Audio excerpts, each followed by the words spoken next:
Rekan-rekan mahasiswa jurusan Sipil Fakultas Teknik Universitas Tribhuwana Tunggadewi. Pertemuan ini adalah bagian dari perkuliahan untuk Sistem dan Bangunan Irigasi 2 yang merupakan mata kuliah wajib di Fakultas Teknik Jurusan Sipil Universitas Tribhuwana Tunggadewi. Pada pertemuan kali ini kita akan melanjutkan pembahasan yang terkait dengan perencanaan dari bangunan-bangunan irigasi yang umumnya kita temui pada satu sistem irigasi. Rekan-rekan sekalian, dalam pertemuan ini kita akan menggunakan beberapa pendekatan untuk bisa memahami bagaimana kita dapat merencanakan satu sistem dan bangunan irigasi. Untuk tatap muka kali ini, kita akan membicarakan mengenai sistem dan bangunan irigasi yang terkait dengan bangunan utama. Bangunan utama adalah bangunan yang terpenting di dalam satu sistem irigasi. Tanpa bangunan utama, maka suatu sistem tidak dapat dikatakan merupakan jaringan irigasi. Artinya, bangunan utama ini merupakan syarat mutlak bagi terbentuknya satu sistem irigasi.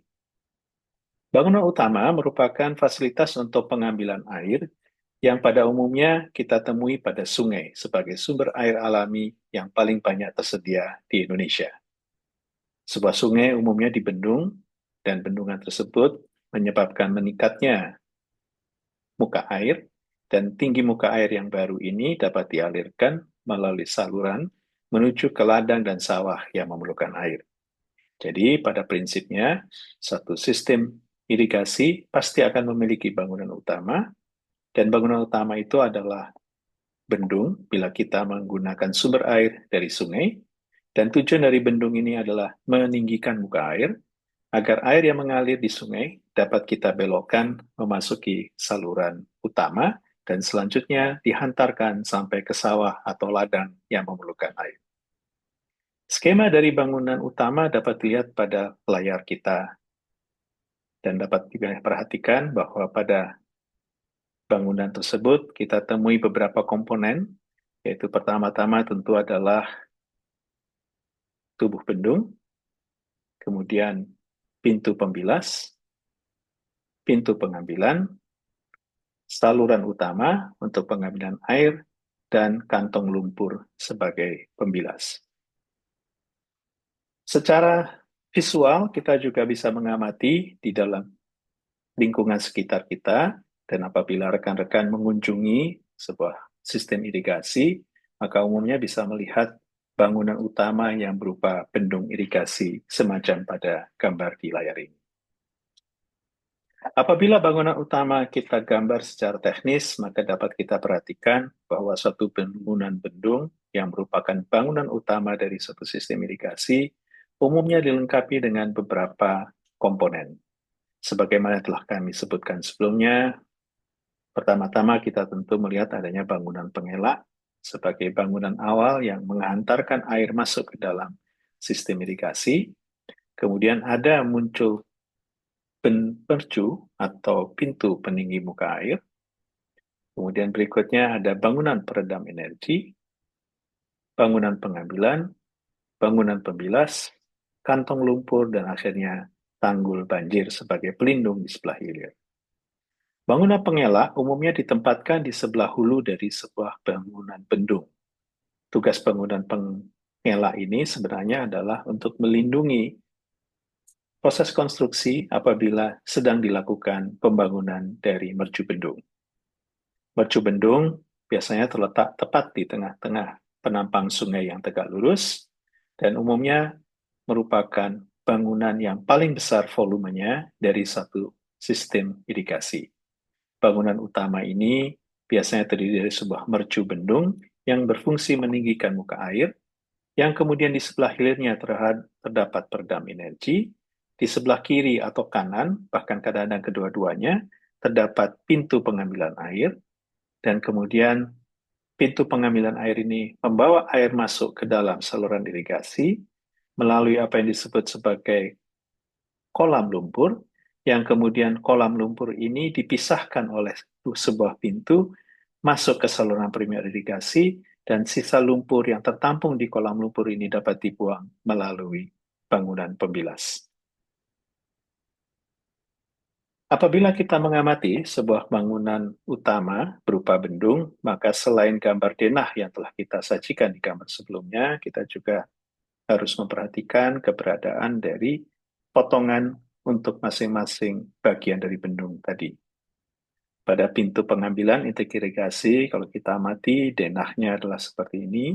Tetapi ketika kita melakukan potongan tegak lurus terhadap mercu bendung, maka kita melihat potongan memanjangnya adalah seperti ini, dan potongan melintangnya adalah seperti ini. Rekan-rekan sekalian tentu harus menguasai atau dapat memahami bagaimana cara untuk melihat atau menggambar sesuatu secara teknis dan kemudian menyajikan gambar teknis tadi untuk kepentingan pelaksanaan dari bangunan bendung yang menjadi bangunan utama dari sistem irigasi ini. Selanjutnya rekan-rekan sekalian, bangunan utama ini kalau kita amati dasar perencanaannya tentu mengacu kepada suatu standar. Bangunan utama adalah titik di mana terjadinya pengambilan air dari sumber yang umumnya untuk Indonesia berasal dari sungai atau danau. Fungsi bangunan utama ini adalah meninggikan muka air dan memasukkannya ke dalam saluran primer melalui sebuah intake. Di dalam mata kuliah Sistem dan Bangunan Irigasi 2, yang kita akan bahas secara lebih rinci adalah mercu bendung atau bendung tetap yang fungsinya adalah untuk meninggikan muka air untuk kepentingan pengambilan air irigasi. Kita memakai sebuah standar perencanaan irigasi yang diterbitkan oleh pemerintah Republik Indonesia, di mana kita mengetahui ada berbagai jenis mercu bendung untuk meninggikan muka air, dan juga ada pengambilan yang bebas maupun berpintu, maupun pengambilan dengan pompa, tetapi khusus di dalam tatap muka untuk mata kuliah Sistem dan Bangunan Irigasi 2, kita akan menggunakan bendung sebagai bangunan utama untuk satu sistem irigasi. Mari kita perhatikan apa komponen dari sebuah bendung. Komponen dari sebuah bendung terdiri dari beberapa bagian. Pertama, kita melihat ada penampang kontrol di bagian hulu. Penampang kontrol ini fungsinya adalah mempertahankan bentuk dari sungai sehingga memiliki sebuah penampang yang stabil untuk mengatur atau meregulasi tinggi muka air yang ada di atas bendung. Yang kedua, kita juga melihat bahwa terdapat mercu bendung yang merupakan bagian dari bangunan yang meninggikan muka air. Kemudian di sebelah hulu dari mercu tersebut terdapat pintu pengambilan yang fungsinya adalah memasukkan air yang telah ditinggikan oleh mercu bendung ke dalam saluran primer sehingga dia bisa menjadi aliran yang dibawa sampai ke ladang atau sawah yang memerlukan air.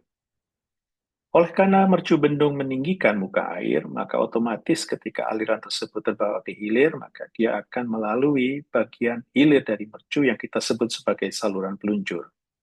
Aliran air yang melalui saluran peluncur ini kemudian akan jatuh ke bawah, dan oleh karena dia membawa energi yang tinggi, maka dia akan memasuki kolam olak, dan pada saat kolam olak ini dicapai oleh air tersebut, maka terjadi loncatan hidrolis.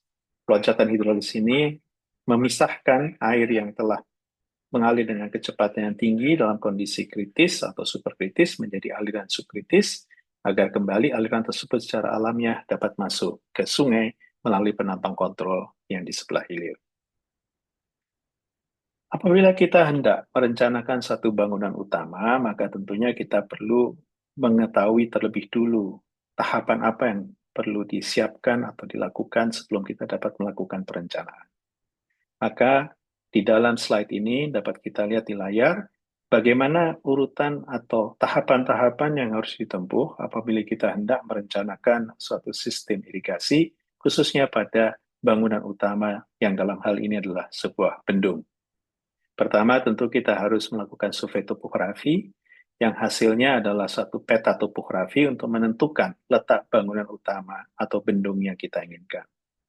Yang kedua, kita juga harus melakukan survei hidrologi, di mana kita menentukan nantinya debit banjir rencana.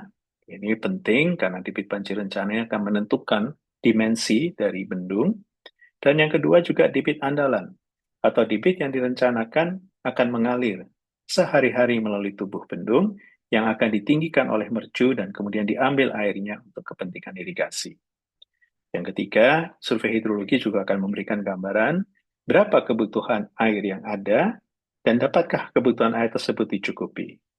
Nah, kebutuhan air untuk irigasi tentunya sudah dipelajari pada perkuliahan sebelumnya, yaitu pada sistem dan bangunan irigasi 1. Saya tidak akan mengulangnya, tetapi inti dari kebutuhan air yang telah dihitung dari lapang, yang merupakan kebutuhan air di ladang dan di sawah, telah diketahui sebelum kita melakukan perencanaan suatu bendung. Dari debit yang diinginkan untuk diperoleh dari bendung tadi, kita nanti bisa merencanakan seberapa besar dimensi pintu pengambilan dan kira-kira seberapa tinggi muka air yang harus disediakan di atas mercu agar air dapat mengalir melalui intake, masuk ke saluran utama, dan nantinya sampai ke sawah atau ladang yang memerlukan. Survei yang lain yang diperlukan adalah penentuan morfologi sungai. Ini penting karena tentu kita ingin saluran atau bendung tersebut dibangun pada bagian sungai yang stabil, yang penampangnya paling optimal.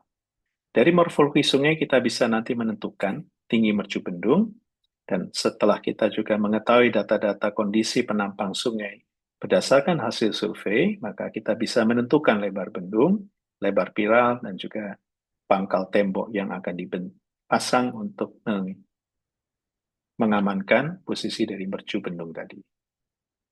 Terakhir, kita juga perlu mengetahui aspek geologi permukaan dan mekanika tanah untuk mengetahui daya dukung tanah, karena penentuan daya dukung tanah ini akan mengatur atau menentukan jenis pondasi bendung. Secara keseluruhan, proses perencanaan ini secara bertahap akan bergerak. Data-data topografi dan hidrologi akan menentukan desain dari mercu bendung, dan desain dari mercu bendung akan menentukan nantinya kolam olah yang dibuat. Dari perhitungan hidrologi dan morfologi sungai, kita akan memperoleh perhitungan tinggi muka air banjir di atas mercu, dan ini tentunya akan mempengaruhi bentuk atau desain mercu, yang nantinya akan juga mempengaruhi secara total bentuk dari bangunan utama. Aspek geologi permukaan dan mekanika tanah akan memberikan kontribusi pada penentuan jenis pondasi bendung, yang sangat bergantung pada aspek mekanika tanah, dan apabila kita sudah mengetahui jenis pondasi bendung serta sifat-sifat dari tanah yang menjadi pendukung pondasi dari bendung tadi, maka setelah menyelesaikan desain bendung, mercu, baik itu termasuk kolam olak, maka kita bisa menghitung gaya uplift atau daya dukung, dan juga hitungan untuk mengetahui apakah bangunan tersebut akan mengalami cooling atau geser. Rekan-rekan mahasiswa, maka selanjutnya kita juga harus memahami data-data yang diperlukan. Dari hasil survei, ada beberapa data yang harus kita siapkan, baik itu data kebutuhan air irigasi, data topografi, data hidrologi, data morfologi sungai, dan data geologi teknik, termasuk di dalamnya data mekanika tanah. Ada beberapa jenis peta dalam berbagai skala yang diperlukan kalau kita melakukan perencanaan dari suatu sistem irigasi, khususnya kalau kita merancang bangunan utama, yaitu berupa bendung. Peta rupa bumi diperlukan untuk menggambarkan sistem irigasi secara keseluruhan. Peta situasi sungai diperlukan untuk menentukan di mana kita akan menempatkan bendung, ruasnya persis di mana. Kemudian kita juga memerlukan gambar potongan memanjang dari sungai. Ini fungsinya adalah untuk menentukan seperti apa panjang tinggi mercu dan kemudian juga bagaimana kedudukan dari penampang kontrol yang di hilir, penampang kontrol yang di hulu, dan juga nanti posisi dari mercu tersebut terhadap intake. Terakhir, kita secara lebih rinci juga memerlukan pengukuran topografi yang menggambarkan situasi dari tempat di mana kita menempatkan bendung, tentu saja dengan skala yang khusus agar nantinya kita bisa menggambarkan secara persis bagaimana desain yang kita hasilkan. Nah, rekan-rekan sekalian, pemilihan dari suatu lokasi bendung sangat tergantung pada morfologi sungai. Jadi di dalam hal ini kita harus memperhatikan beberapa hal. Pertama, kebutuhan elevasi. Ini tentu bersesuaian dengan lokasi irigasi. Kalau letak dari sawah tadi misalnya adalah pada ketinggian 200 meter, maka tentunya kita berharap bahwa tinggi bendung itu tentu di atas 200 meter. Ini akan membantu kita untuk mengalirkan air secara alamiah dari bendung tadi yang telah ditinggikan, meninggikan muka air ke arah sungai, ya, dari sungai, dan kemudian airnya nanti bisa mengalir secara alamiah masuk ke sistem irigasi melalui saluran utama. Yang kedua, kita juga perlu memahami geologi permukaan. Ya, tentu saja geologi permukaan ini berperan. Kalau kita memiliki tempat yang relatif stabil secara geologi, ya, otomatis ini akan membantu kita untuk bisa memperoleh bangunan yang letaknya juga aman terhadap longsor, aman terhadap kemungkinan gangguan yang timbul karena pergerakan tanah, dan lain-lain. Selain itu, dari sisi mekanika tanah, kita ketika memilih lokasi bendungan juga perlu menentukan kira-kira seperti apa daya dukung fondasi yang ada, dan kira-kira daya dukung fondasi tadi akan memberikan support kepada pembebanan yang ditimbulkan dari tubuh bendung secara pasif dan aktif, yang harapannya adalah tentunya pemilihan tersebut menghasilkan struktur yang dapat stabil dan bertahan untuk waktu yang lama. Dinamika dari sungai, karena kita selalu membangun bendung itu pada sebuah sungai, tentu harus kita pahami, bendung itu sebaiknya memang dibangun pada lokasi di mana sungai tidak berkelok-kelok, dan apabila lokasi tersebut memiliki lapisan aluvial atau sedimen yang tebal, ya tentu kita memilih mana yang tempat yang paling aman, yang paling baik dari sisi mekanika tanah untuk ditempati tubuh bendung tadi. Kemudian kita juga tahu kadang-kadang sungai tadi merupakan kombinasi, ya, dari beberapa penampang, baik itu yang penampang dengan singkapan batuan dasar maupun pada bidang aluvial, maka selalu disarankan untuk memilih lokasi bendung pada tempat di mana kita memiliki lokasi terbaik secara mekanika teknik. Nah, rekan-rekan sekalian, saya kira selain tadi informasi secara dari morfologi sungai, kita juga perlu memiliki informasi dari sisi hidrologi.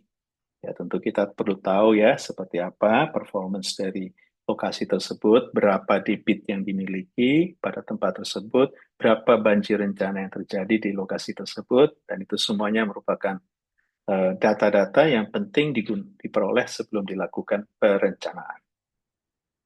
Dalam melakukan penentuan lokasi bendung, maka setelah kita memiliki pilihan di mana kita akan menempatkan mercu bendung atau di mana kita akan meletakkan bendung tadi, maka pada lokasi tersebut kita perlu memiliki kurva debit. Kurva debit ini menggambarkan hubungan antara tinggi muka air pada pias tersebut dengan debit yang lewat pada pias tersebut. Nah, ini hanya dapat dihasilkan setelah kita melakukan survei hidrologi. Artinya mengukur secara langsung berapa tinggi muka air yang terjadi dan mengukur juga pada saat yang sama berapa debit yang terjadi di pias atau titik tersebut. Untuk setiap lokasi bendung yang telah kita pilih pada penampang sungai, kita perlu memiliki kurva debit ini. Ini akan nanti menentukan berapa tinggi muka air pada saat terjadi banjir, atau berapa tinggi muka air pada saat kita mengalami debit dominan atau debit yang sehari-hari mengalir di sungai. Ini jadi penting untuk mengetahui kedudukannya secara lokasi. Selain dari itu, sebagaimana kita ketahui, juga kita harus tahu debit kebutuhan irigasi, dan ini disesuaikan dengan keandalan dari sumber daya air tersebut. Di luar dari debit keandalan, kita juga perlu mengetahui debit banjir rencana, dan dari debit banjir rencana ini kita nanti bisa menentukan kira-kira seperti apa performance dari mercu bendung saat mengalami banjir. Nah, salah satu hal yang penting yang sebenarnya harus kita ketahui di dalam suatu perencanaan bendung adalah memastikan pada lokasi tersebut terdapat debit yang dapat diandalkan. Metode perhitungan debit yang diandalkan untuk lokasi tersebut menggunakan kurva durasi. Jadi, kurva durasi ini menggambarkan debit yang terjadi pada satu penampang sungai untuk waktu yang cukup panjang, yang datanya yang umumnya merupakan survei dari beberapa tahun, gitu ya, dan kemudian kita melakukan plotting untuk menentukan keandalan yang terjadi. Rekan-rekan sekalian, sekarang kita memasuki aspek perencanaan dasar dari mercu. Jadi, sebagaimana kita ketahui, mercu itu umumnya mengambil bentuk yang bulat atau mendekati bulat. Jadi ini adalah potongan dari sebuah bendung. Kita perhatikan bahwa mercu itu dapat berupa, biasanya berupa sebuah lingkaran yang bulat atau mendekati bulat. Kalau dari sisi hulunya atau hilirnya biasanya berbentuk penampangnya kotak seperti ini. Tapi kalau kita potong, ya ini tampak ya bahwa ini merupakan sebuah bentuk yang melengkung dengan pucuk atau ujung mercu yang berbentuk bulat atau mendekati bulat. Ada dua tipe mercu bendung untuk bendung tetap. Pertama, bulat. Yang kedua, dengan pendekatan OGE yang merupakan hasil pengembangan dari US Army. Jadi ada dua tipe mercu bendung, tipe OG dan tipe bulat. Kita lihat dulu tipe bulat. Jadi bendung dengan mercu bulat kira-kira dapat digambarkan seperti ini. Kelengkungannya merupakan fungsi dari jari-jari. Bisa satu jari-jari, bisa juga dua jari-jari. Sedangkan untuk mercu dari tipe OG, bentuknya sedikit lebih melengkung. Dia tidak persis merupakan mercu yang bulat, tetapi merupakan satu kurva hiperbol. Baik mercu bulat maupun mercu UG sebenarnya memiliki rumus debit yang sama. Jadi, bentuk yang berbeda ini hanya merupakan pendekatan untuk merancang mercu dari bendung tadi. Kalau debitnya akan tetap dan mengikuti persamaan berikut. Q sama dengan CD dikalikan 2 per 3 dikalikan AK 2 per 3 kali G dikalikan B dikalikan H1 pangkat 2. CD ini adalah koefisien debit yang merupakan perkalian dari C0, C1, dan C2 yang dipengaruhi oleh R atau jari-jari dari mercu.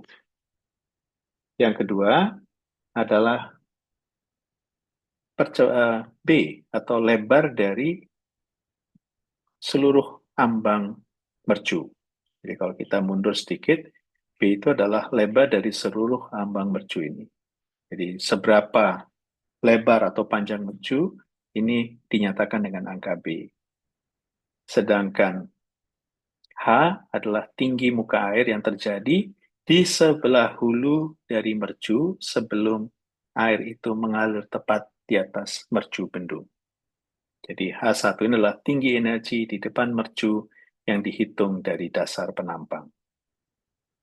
Nah, saya kira rumus yang sama juga dipakai pada saat kita menggunakan mercu tipe OG, di mana sekali lagi fungsi C0 adalah fungsi dari R, C1 adalah fungsi dari P atau tinggi mercu, dan C2 adalah koefisien dari kemiringan sisi hulu mercu. Jadi rumus debitnya sekali lagi adalah seperti yang kita lihat di layar ini. Nah, bagaimana kita melanjutkan perencanaan? Kita mulai dengan mercu bulat. Jadi untuk bisa menentukan debit, maka tentu kita harus mencari dulu nilai koefisiennya. Jadi nilai koefisien C0 bisa dicari dengan grafik ini.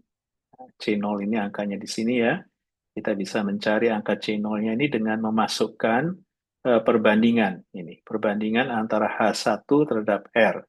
H1 adalah tinggi energi di sebelah hulu bendung, dan R adalah jari-jari dari mercu. Jadi di sini H1 per R dimasukkan di sisi sini, nanti dilihat angkanya, kemudian kita masukkan, misalnya angkanya 2, kita tarik ke atas, persis pada pertemuan antara angka 2 ini dengan kurva ini, maka kita tarik ke samping, kita bisa menentukan angka C0-nya. Sedangkan untuk C1, itu juga merupakan variabel dari P terhadap H1. P adalah tinggi dari mercu bendung, H1 itu adalah tinggi energi di sebelah hulu bendung, maka dengan memasukkan P per H1, kita bisa menentukan berapa besaran koefisien C1. Contohnya di sini, katakanlah P dibanding H1 adalah 1,5, maka kalau kita tarik naik ke atas, kita akan ketemu satu titik pada kurva ini, yang apabila kita tarik ke samping, kita bisa menentukan berapa besarnya nilai C1. Sedangkan angka C2 merupakan fungsi dari kemiringan dari sisi sebelah hulu dari mercu, variabelnya juga P per H1, tetapi di sini perhatikan, kalau kita memasukkan P per H1, ada 3 alternatif yang menyatakan kemiringan di sebelah hulu dari mercu. Misalnya, kita memasukkan P per 1H sama dengan 0,5, maka kalau kita tarik ke atas, ada pilihan. Apakah nantinya kemiringannya adalah 1 dibandingkan 0,33, atau 1:1, atau 1 dibandingkan 0,67. Nah, bagaimana menentukan perbandingan kemiringan ini? Kita harus perhatikan kembali talut dari bendung yang ada. Talut di sebelah hulu ini adalah perbandingan 1 terhadap M, di mana M menyatakan perbandingan kemiringan secara horizontal, dan 1 ini adalah perbandingan kemiringan secara vertikal. Jadi kalau misalnya ini adalah 1, M-nya sama dengan 0,33, maka 0,5 ini kalau kita masukkan, kita tarik ke atas, kita akan menemui kurva untuk kemiringan sisi hulu dari bendung 1:0,33. Ini bisa kita tarik ke samping, nanti kita bisa baca di sini C1-nya kurang lebih sama dengan 1,005 misalnya, atau 1,007 ya. Jadi ini angkanya bisa dicari di samping ini. Kita masukkan angka P banding 1H, kita tentukan kurva yang mana yang kita pilih sesuai dengan kemiringan dari atau talut dari sisi hulu dari bendung, kita tarik ke samping, nah, kita bisa menentukan ini berapa besarnya. Demikian pula selanjutnya kita bisa melakukan perhitungan lebih jauh lagi. Kadang-kadang faktor rumus debit yang tadi masih dikalikan faktor F. Faktor F ini ya tergantung pada perbandingan H2, H1. H1 ini adalah perbandingan dari tinggi energi di hulu, hilir terhadap yang hulu. Jadi H2 ini adalah tinggi energi di sebelah hilir, H1 adalah tinggi energi di sebelah hulu. Apabila kita merencanakan sebuah mercu dengan bentuk mercu bulat dan kemudian aliran di hilir sifatnya terendam atau tidak ada perbedaan tinggi yang signifikan, maka rumus debit ini bisa kita kalikan dengan faktor F. Jadi saya ulang ya, dalam kondisi tertentu, aliran di atas mercu menuju hilir tidak memiliki perbedaan tinggi yang signifikan, maka aliran tersebut dapat dikatakan terendam. Perbandingan antara aliran di hulu dan aliran di hilir tidak terlalu jauh, maka boleh dikatakan ini kondisi aliran di atas mercunya adalah terendam. Maka dalam kondisi ini, kita harus menambahkan faktor F di dalam persamaan debit yang ada. Ini adalah faktor koefisien koreksi karena aliran tenggelam. Selanjutnya kita melihat pada konsep mercu OG. Jadi mercu OG ini mirip dengan mercu bulat, cuma mercu OG ini memiliki kekhususan. Jadi dia profilnya bukan bulat tetapi cenderung hiperbolik. Untuk bisa menyusun mercu atau membuat sebuah mercu OG, kita menggunakan persamaan ini. Y sama dengan Y dibagi HD sama dengan 1K dikalikan X dibagi HD dipangkatkan N. Nah, ini yang kita perlu perhatikan dengan baik-baik rumusnya. Y dibagi HD sama dengan 1 per K dikalikan X dibagi HD dipangkat N. K adalah faktor koefisien. Ini bisa dibaca di tabel ini. Jadi kalau sisi hulu dari mercu adalah vertikal atau tegak gitu ya, maka nilai K-nya 2. Kalau dia 3:1, artinya agak miring begitu, itu 1,936. Kalau dia 3:2, 1,393. Kalau dia 1:1, ini 1,873. K ini koefisien yang bisa dicari dari talut atau kemiringan hulu dari mercu. Kemiringan yang di sebelah sini ya. N juga merupakan pangkat yang sifatnya tetap menurut bentuk dari talut hulu dari mercu. Di K dan N ini bisa dicari dari tabel ini. Nah, apakah Y dan HD ini? Y ini adalah sisi vertikal dari mercu tepat pada titik puncak dari mercu. Jadi bayangkan bahwa mercu tipe OK ini berada seakan-akan pada sebuah sumbu X dan Y. Y-nya ini adalah sumbu vertikal, X-nya adalah sumbu horizontal. Maka Y di sini adalah skala pada sisi vertikal, dan X yang di sini, di rumus ini adalah sisi horizontal dari sumbu ini. Jadi kita bisa memasukkan, misalnya untuk Y sama dengan 1, itu dapat diperoleh X sama dengan berapa. Jadi Y ini adalah absis yang diisikan secara bertahap, mulai dari 0 dengan interval tertentu, misalnya 0,1 meter, dan seterusnya, sampai tinggi bendungnya tercapai, dan di situ kita bisa menentukan, dengan persamaan ini, berapa X yang timbul.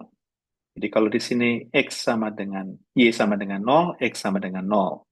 Kalau kita tambahkan Y sama dengan 0,1, maka angka Y, sama dengan 0,1 ini bisa dimasukkan di rumus ini dengan memasukkan variabel yang bersesuaian untuk memperoleh angka X.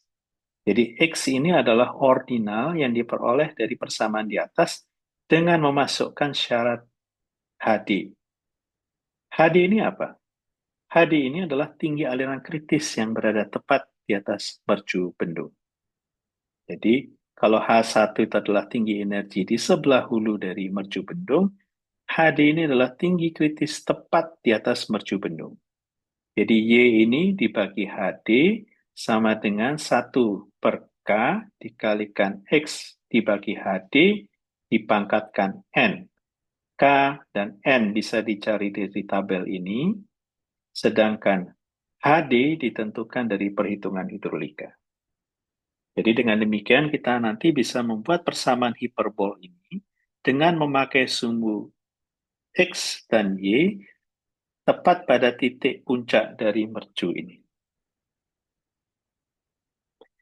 Nah, di dalam menyusun perencanaan dari mercu OK, tentu kita juga berkepentingan untuk mengetahui koefisien debit atau CD yang bisa dicari dari perkalian C0 dikalikan C1 dikalikan C2.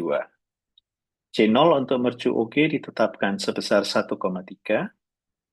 C1 bisa dicari dari grafik berikut dengan memakai atau dengan memasukkan variabel H1 terhadap HD dan perbandingan P terhadap HD.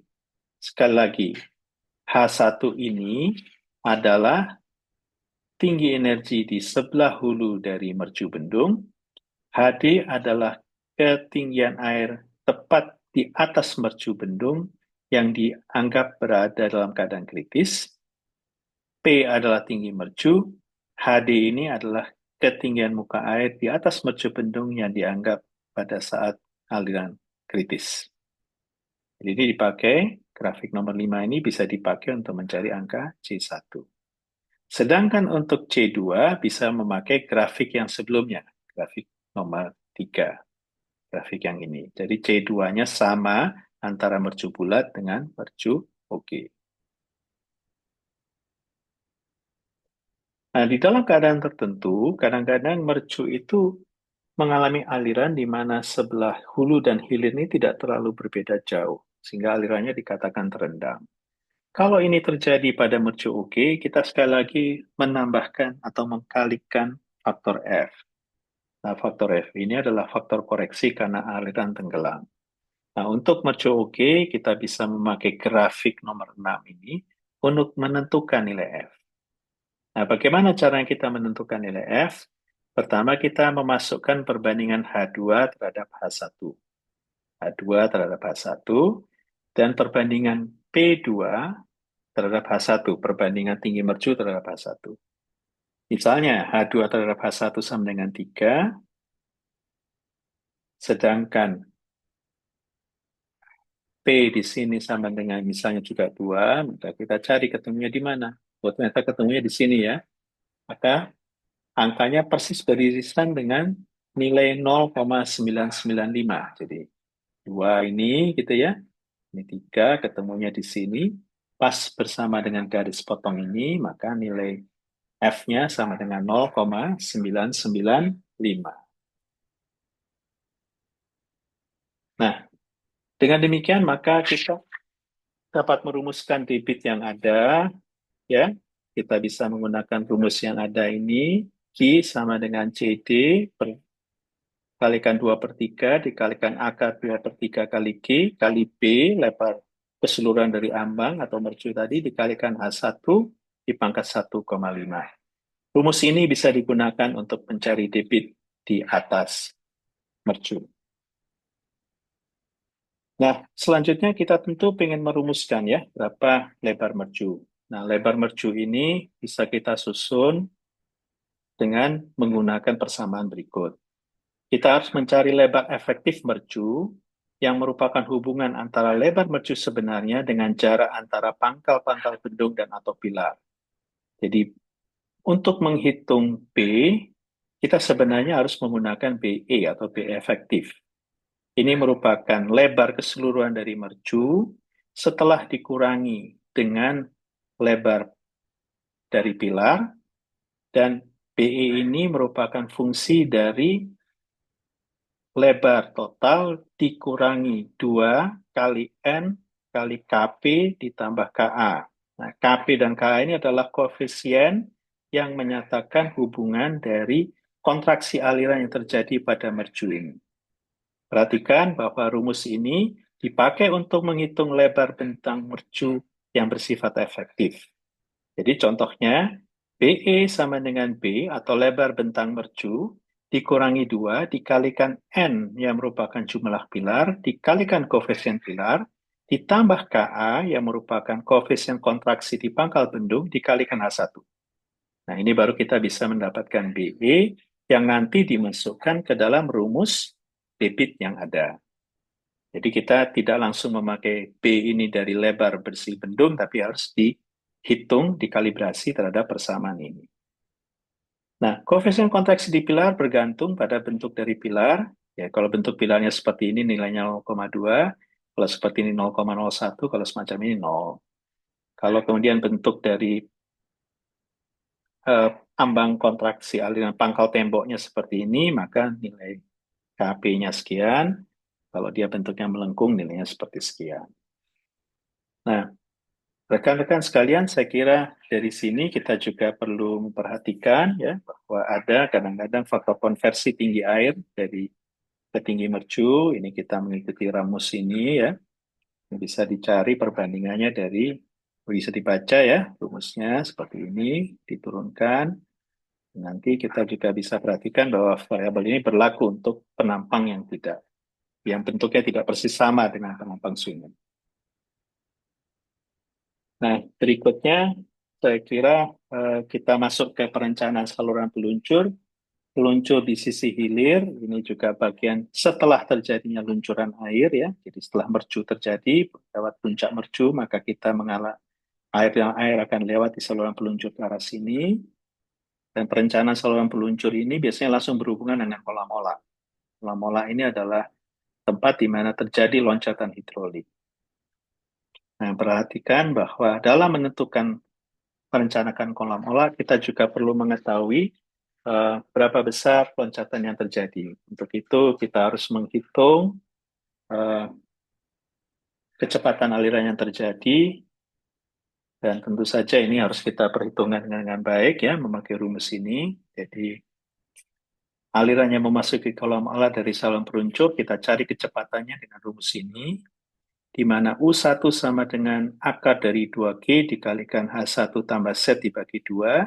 G adalah percepatan gravitasi, H1 adalah tinggi energi di atas ambang, dan Z adalah tinggi jatuh. Jadi kalau sudah bisa merencanakan ambang ini, kita bisa menghitung kecepatan aliran yang masuk kolam olah, dan nantinya ini bisa dipakai untuk menentukan tipe kolam olah. Nah, kolam olah ini sebenarnya merupakan tempat di mana terjadi loncatan hidrolik. Rekan-rekan perhatikan bahwa di sini aliran yang terjadi di sebelah hulu dari mercu berada dalam keadaan subkritis, tetapi begitu nanti dia melewati mercu bendung, dia menjadi kritis. alirannya menjadi superkritis tepat di saluran peluncur, dan ketika masuk kolam olah, maka dia berubah menjadi aliran subkritis kembali. Sehingga terjadilah loncatan hidrolik. Nah, ada berbagai jenis peredam energi di kolam olah. Ada 3 tipe. Pertama, tipe dengan peredam tipe loncatan. Ada dengan peredam yang tipenya rolling bucket. Dan tipe ketiga, kolam olah terbuka. Khusus pada perkuliahan ini kita hanya akan membahas 2 saja, rolling bucket dan kolam olah terbuka. Nah, pemilihannya tentu disesuaikan dengan kondisi dari mercu, kondisi dari lokasi yang ada, dan tipe ini dapat kita tentukan setelah mengetahui tinggi loncatan hidrolik yang terjadi. Jadi saya ulangi ya, tipe kolam olah baru dapat kita putuskan setelah tahu tipe atau loncatan hidrolik yang terjadi. Untuk itu, pertama kita perlu menghitung panjang loncatan hidrolik. Panjang loncatan hidrolik di kolam olah dihitung dengan rumus ini. D2 per D1 sama dengan setengah ditambah akar dari seperempat ditambah 2 kali F1. D2 adalah tinggi aliran atau loncatan yang terjadi di hilir setelah terjadi loncatan hidrolik. D1 terjadi di sebelah hulu sebelum terjadi loncatan hidrolik. Jadi perbandingan kedalaman aliran di hulu peredam dan di hilir peredam adalah perbandingan D2 terhadap D1. Nah, panjang loncatan hidrolik ini bergantung kepada kekuatan aliran yang masuk atau kondisi aliran yang dinyatakan dengan bilangan Raud atau F1 ini. Ya, perhatikan F1 ini sebagai sebagai angka kunci untuk menyatakan seberapa kuat loncatan hidrolik yang terjadi. Untuk tipe rolling bucket, umumnya orang memakai rumus ini, ya, jari-jari hidrolis rolling bucket ini bisa dilihat contohnya nanti. Sedangkan untuk tipe kolam olah terbuka, ada 3 tipe peredam energi, tipe peredam 1, 2, dan 3. Untuk tipe 1, panjang dari kolam ini bergantung kepada berapa tinggi D1, tetapi syarat yang berlaku adalah tipe peredam energi 1 ini hanya bisa digunakan apabila F1 atau bilangan flow dari aliran yang masuk ke kolam olah lebih kecil dari 2,5. Kalau lebih besar dari 2,5, kita nggak bisa pakai kolam olah dengan peredam energi tipe 1. Panjang loncatan, LC, sama dengan 5 dikalikan N ditambah D pangkat 1. N ini diperkirakan sebagai koefisien antara angka 1,5 sampai 3. Nah, ini diperhatikan ya. Ini dikalikan D1 ini adalah tinggi aliran sebelum terjadi loncatan. Ya, itu yang penting. Pada tipe 2, ini digunakan apabila F-nya lebih besar dari 4,5 dan debit yang terjadi Q kecil adalah 45 meter kubik per detik per meter. Atau perlu kita perhatikan Q ini adalah sebenarnya Q debit total dibagi BE. Nah, biasanya pada kolam olah dengan peredam energi tipe 2 ini ada kaki-kaki untuk memecah supaya loncatan hidroliknya ini tidak terjadi secara luar biasa, tetapi dapat dipatahkan energinya oleh kaki-kaki. Nah, panjang loncatan LC sama dengan N dikalikan D2, di mana N diperkirakan antara 4,25 sampai 5. Kemudian kita mengenal juga peredam energi tipe 3 untuk kolam olah terbuka. Di sini syarat pemakaiannya adalah F lebih besar dari 4,5 dan Q berada antara 18,5, berada kurang lebih di atas 18,5 meter kubik per detik per meter, dan kecepatan aliran yang memasuki kolam olah ini lebih kecil dari 18 meter per detik. Jadi syaratnya ada 3. Q kecil, yang merupakan pembagian dari debit terhadap lebar efektif mercu, lebih besar dari 18,5 meter kubik per detik per meter. Kecepatan aliran yang masuk kolam olah lebih kecil dari 18 meter per detik, dan F lebih besar dari 4,5. Ini adalah 3 syarat untuk bisa memakai peredam energi tipe 3 pada kolam olah terbuka. Maka apabila kita tidak memakai grafik, maka kita bisa menghitung panjang kolam olah adalah LC sama dengan N dikalikan D2, di mana N diperkirakan antara 2,75 sampai 3, sedangkan D2 adalah tinggi loncatan hidrolik si sebelah hilir setelah loncatan itu terjadi.